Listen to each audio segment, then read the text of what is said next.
craziest bastards I've ever met in my life. I love everyone. Crazy bastards, Extreme Rules just happened.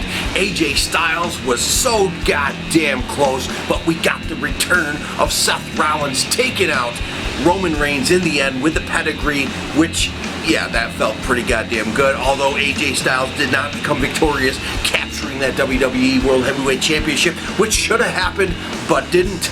Seth Rollins coming out and taking out Roman Reigns made things feel pretty goddamn good. But we start off the show with the Dudleys coming out to get a bunch of heat, shit all over New Jersey, and Big Cass comes out and kicks their asses, and they are the original Extreme. They get the EC-Dub chants going, and, you know, it is what it is, but Big Cass rocked it. It was badass. I was hoping Enzo was there, but didn't happen. That's okay. Then we got the pre-show kickoff match with Baron Corbin, Dolph Ziggler, and finally, in the end, Baron Corbin picks up the win in the rubber match, and it took a low blow, and then the end of days happened, and boom, finally. Baron Corbin's a new guy.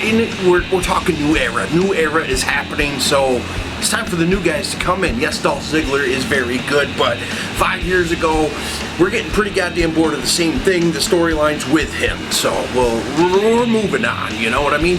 Then we got the Usos versus Anderson and Gallows.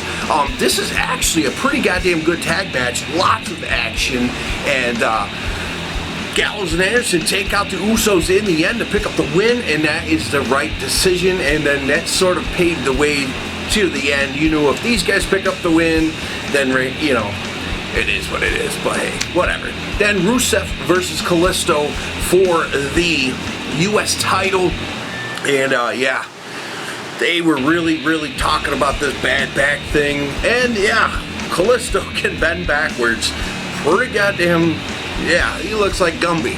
Anyway, Accolade tap out after it looked like a injury to the back, to the Kalisto, but I don't think he was injured. I doubt it.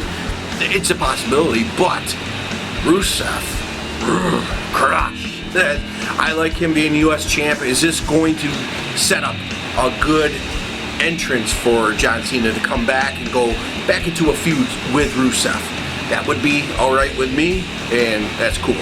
New Day versus Vaudevillains. Did you expect anything less? But this tag match was badass, and Xavier in the end, hell yes, picking up the win. But this match was actually a really goddamn kick-ass tag match. They hit the whirling dervish.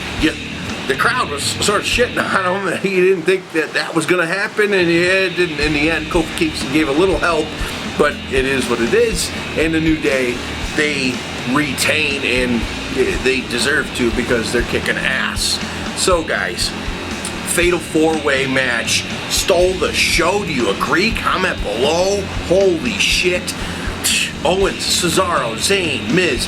Even though Miz retained here, this match was badass. You can't go wrong with these guys. I was hoping for, you know, I was hoping Cesaro would finally get a win and do something a little more.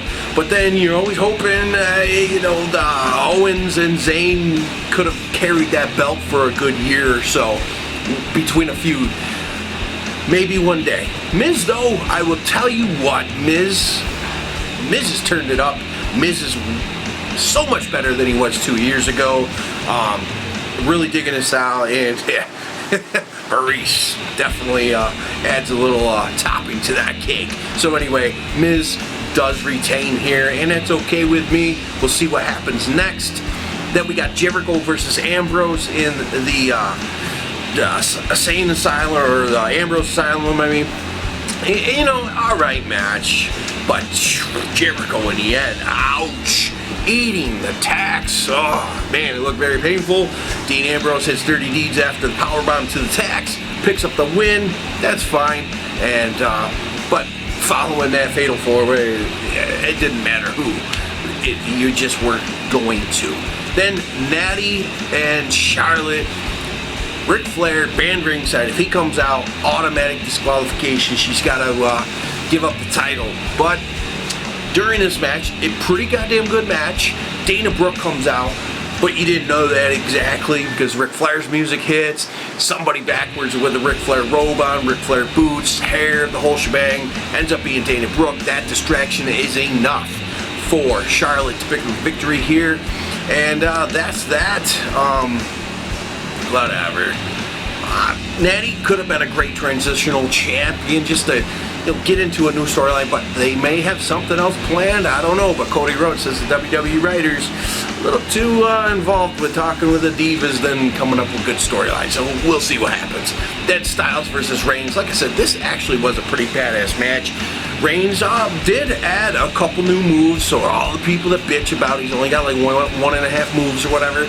Yeah, he threw in like this Razor's Edge fucking sit-out powerbomb. That was pretty cool. The guy's a workhorse, so it is what it is. Yes, I was pulling for AJ Styles, and I goddamn wish he won. But in the end, the phenomenal forearm gets nailed by a spear in midair. That was pretty freaking cool. Seth Rollins comes running down, and because the boos were getting pretty heavy, and this made the end of the show pretty goddamn cool. Seth Rollins hits the pedigree on Roman Reigns, holds his belt up. I was hoping he would have just taken the belt and left with it. And he's got new ring gear, new colors. Pretty goddamn cool. So we'll see what happens tomorrow night, Monday Night Raw, and I will catch you then. Leave your comments about the show, and what do you think is going to happen tomorrow night on Raw? Is there going to be a fallout with AJ Styles and Luke Gallows and Anderson, or what do you think is going to happen with the Bloodline now against Seth Rollins? Is Seth Rollins going to get a few people backing him, leading into something going toward Money in the Bank, SummerSlam, you know? Let me know down below. Hit the thumbs up, share this around. Thanks.